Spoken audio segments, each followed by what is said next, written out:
Thank you. Representative Torres is recognized. Thank you, Chairman, and thank you, Senator Amy Klobuchar, for being for allowing us to come and join you today. Thank you for also working with me on the 911 Saves Act. As you know, 911 dispatchers, police dispatchers across the country deserve to be recognized as the first responders that they are. So thank you for being my partner in doing that. Thank you to our guests for being here today. Chief, thank you once again. Last week, the Oversight Subcommittee on House Administration held a hearing with the Capitol Police Inspector General. During that hearing, the Inspector General indicated that he had closed out recommendations based on reforms undertaken in, and I'm going to quote, in the spirit of those recommendations. Mr. McFarland, in general, is it common practice in government for IG recommendations to be closed based on agency compliance with the spirit of the recommendations?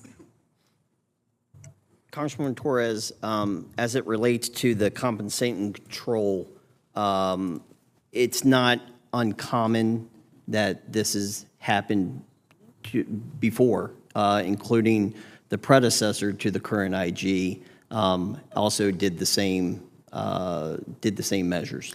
Are you made aware when those recommendations are made to be closed in the spirit? And do you typically agree with them, or is there some discussion that happens? I think what the good news is, we were unaware at first when I first got here, of being here just 7 months. We were unaware that some things were being closed out. But once we found out that they were being closed out with these compensating controls, we immediately took action to actually remedy the situation by making sure that the board is now informed of, since May, I think it's May, that that we will be notified of any of these controls come forward.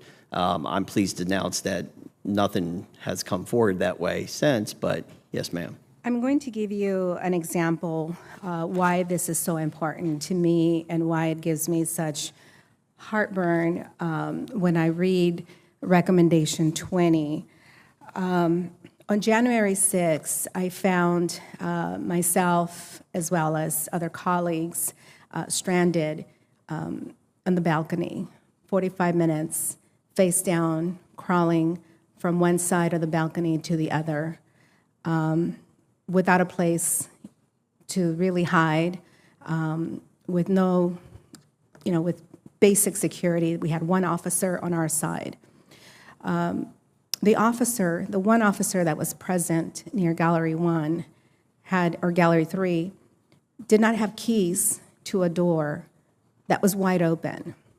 So when the announcement was made to lock down the Capitol, that we were going to go and lock down and to lay on the ground and lay down quietly, that door remained wide open. Members of Congress were yelling, back and forth to the officer to close the door, and he informed us that he had no keys. So when I read the report analysis, that it says that, based on, common practice, there is a process to keep those doors or to have somebody secure those doors or have access to keys. What is that process?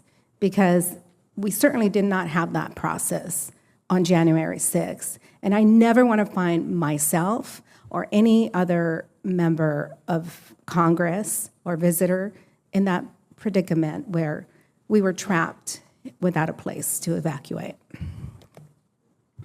Congressman Torres, I will let you know that this predates me being here, but I can say that the chamber itself now is more secure than it has been previous to January 6th. So that doesn't satisfy me, and I come back to me and tell me how why this recommendation was closed and what the process is.